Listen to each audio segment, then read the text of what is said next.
Elon Musk मंगल पर एक self sustaining colony क्यों बसाना चाहते हैं? सेल्फ सस्टेनिंग कॉलोनी यानी एक आत्मनिर्भर इंसानी बस्ती जो लंबे वक्त तक पृथ्वी पर निर्भर न हो, बिना किसी बाहरी मदद के अपने आप चल सके। हम इस वीडियो में काफी सारे पॉइंट को समझने की कोशिश करेंगे, जैसे कि हमारे सौरमंडल में हमारे पास जीवन जीने के लिए क्या क्या ऑप्शंस हैं। इलॉन मस्क ने अपने प्लान के बारे में क्या बताया, क्रोनोलॉजी क्या है, कैसे काम करेंगी, रिफिल इन ऑर्बिट, मंगल पर प्रोपेलेंट बनाना, सही प्रोपेलेंट का चुनना, फुल रीयूजेबिलिटी, इलॉन मस्क की अभी की क्या तैयारी है, मंगल पर पहुंचकर पहला काम क्या करेंगे। आइए शुरू करते हैं। मंगल पृथ्वी के मुकाबले सूरज से दूर है, इसलिए ये बहुत ठंडा है। मंगल पर औसत तापमान -60 डिग्री सेल्सियस होता है।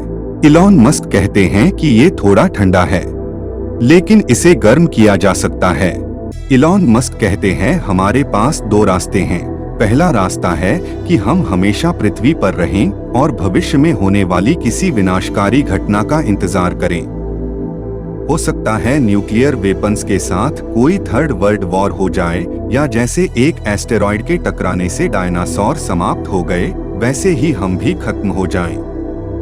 दूसरा रास्ता ये है कि हम इस ग्रह से बाहर निकलकर दूसरे ग्रहों पर भी बस्ती बसाएं। इस तरह मनुष्य अपने विनाश को टाल सकेगा।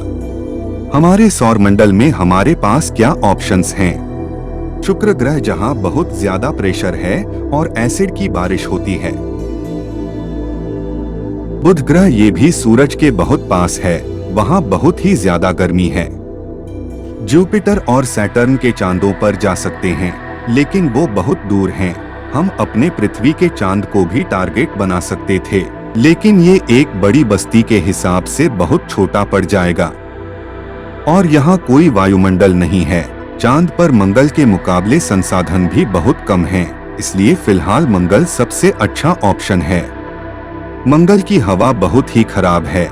मंगल के वातावरण में कार्बन डाइऑक्साइड 96% है, करीब 2.5% नाइट्रोजन है और लगभग 2% आर्गन। हमारे काम की ऑक्सीजन सिर्फ 0.174% है।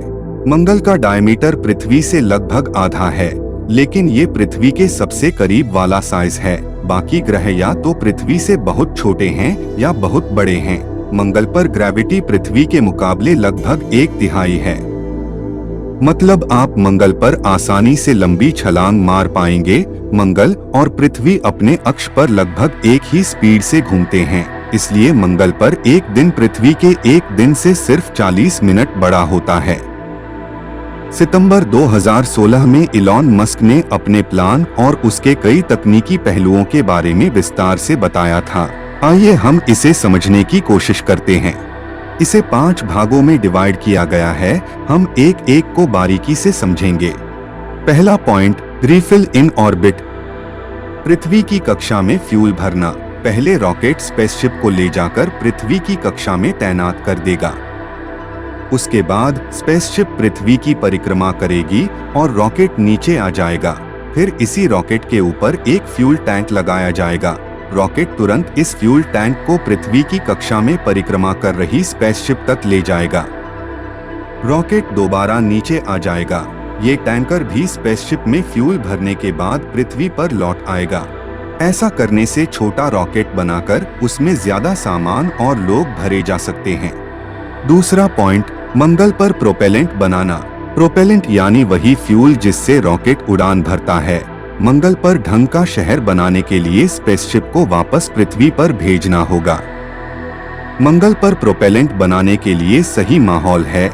मंगल के वायुमंडल में खूब सारी कार्बन डाइऑक्साइड है और जमीन के नीचे से पानी निकाला जा सकता है, यानी CO2 और H2O का जुगाड़ हो गया। इन दोनों की मदद से ऑक्सीजन और मीथेन बनाई जा सकती है।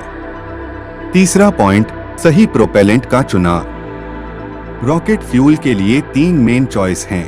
पहला है केरोसिन। कई रॉकेट्स में बहुत ही रिफाइंड केरोसिन प्रोडक्ट का इस्तेमाल होता है। दूसरा ऑप्शन है हाइड्रोजन फ्यूल और तीसरा है मीथेन। मस्क के मुताबिक इन तीनों में से मीथेन आधारित प्रोपेलेंट सबसे सही साबित होगा और उसे मंगल पर आसानी से बनाया भी जा सकता है। चौथा पॉइंट, फुल रीयूजेबिलिटी। रॉकेट और स्पेसशिप जैसी बड़ी चीजें जो इस मिशन में काम आएंगी, उन्हें दोबारा इस्तेमाल किया जा सके।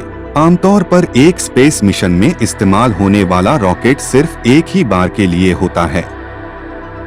बीते दशक स्पेसएक्स ने रीयूजेबल रॉकेट्स में बहुत तरक्की हासिल की।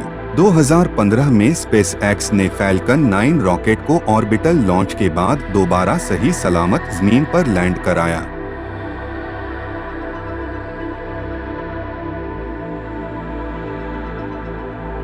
इसके कुछ महीने बाद उन्होंने समुद्र में तैनात एक ड्रोनशिप में अपना रॉकेट लैंड कराया। इससे मिशन का खर्च काफी कम हो जाता है। मस्क चाहते हैं कि मिशन की सारी बड़ी चीजें रीयूजेबल हों। अब हम क्रोनोलॉजी समझते हैं। ध्यान से समझिए। पृथ्वी की कक्षा में ऐसा 3 से 5 बार किया जा सकता है। पहले तो रॉकेट स्पेसशिप को पृथ्वी के ऑर्बिट में छोड़ेगा, फिर वो रॉकेट दोबारा पृथ्वी पर लैंड करेगा। उसी रॉकेट के ऊपर फ्यूल टैंक रखा जाएगा।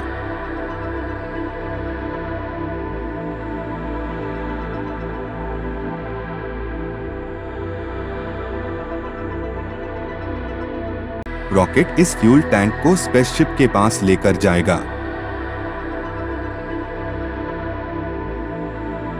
रॉकेट जमीन पर वापस लैंड कर जाएगा। फ्यूल टैंक से स्पेसशिप में फ्यूल ट्रांसफर होगा।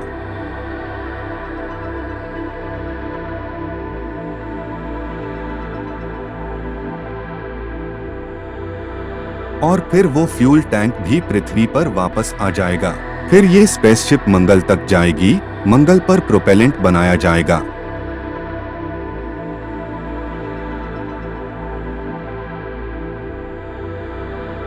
इस एनिमेशन से हमें समझने में आसानी होगी।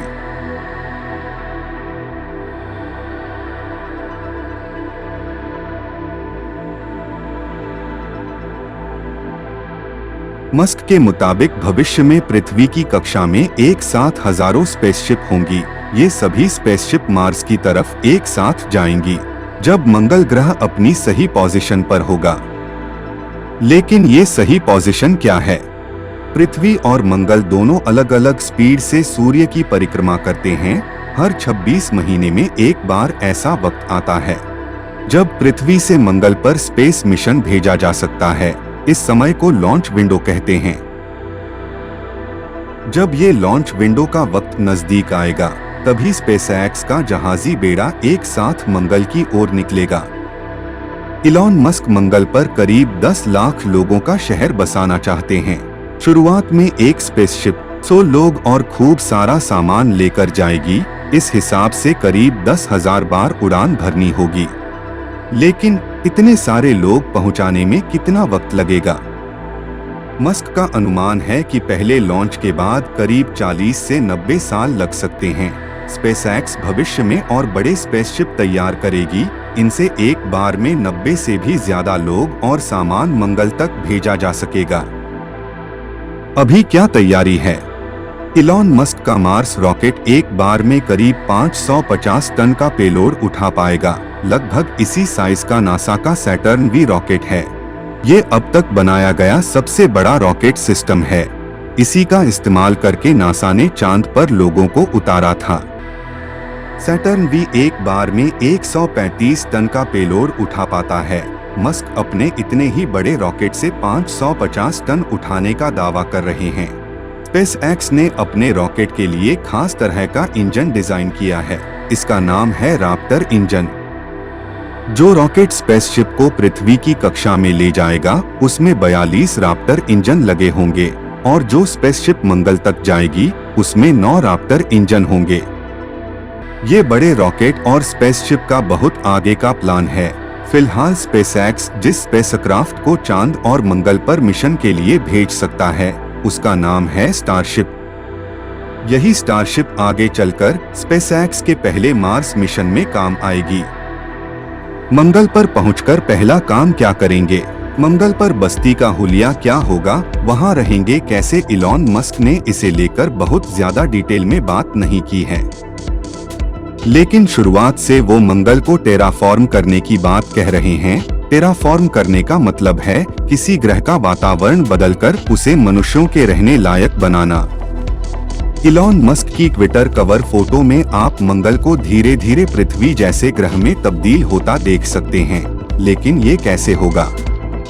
मस्क कहते हैं मंगल को बस जरा सा गर्म करने की जरूरत है। ऐसा करने के लिए इलॉन मस्क मंगल के ध्रुवों पर न्यूक्लियर वेपन चलाने जैसी बात कर चुके हैं। प्लान ये है कि मंगल के ध्रुवों पर न्यूक्लियर हमले से वहां बर्फ में फंसी कार्बन डाइऑक्साइड वातावरण में छूटेगी, ग्रीन हाउस इफेक्ट देखने को मिलेगा और मंगल ग्रह गर्म हो जाएगा। अपने इस स्टैंड के लिए मस्क को आलोचना का सामना भी करना पड़ा है। जब मस्क से इस बारे में पूछा गया तो उन्होंने कुछ और बात कही। उन्होंने कहा कि पहले मंगल पर जीवन ग्लास डोम्स के अंदर ही होगा, उसके बाद मंगल को टेराफॉर्म किया जाएगा जिससे वो पृथ्वी जैसे लाइफ सपोर्ट कर सके। मस्क ने कहा था कि साल 2050 तक हम मंगल पर एक सेल्फ सस्टेनिंग सिटी देख पाएंगे। ये कब और कैसे होगा, ये हमें भविष्य में ही पता चलेगा। वहाँ अंतरिक्ष से आने वाले हानिकारक विकिरण के अलावा बहुत ही कम तापमान से जूझना होगा। इसके अलावा खाना और पीने का पानी तैयार करना भी वहाँ बहुत कठिन कार्य होगा। मस्क ने कहा कि वे उम्मीद कर रहे हैं कि साल 2050 में 10 लाख लोग से ज्यादा मंगल पर रहने लगेंगे। इसके बारे में आप क्या सोचते हैं, हमें कमेंट में जरूर बताएं। मिलते हैं अगली वीडियो में। जय हिंद, वंदे मातरम।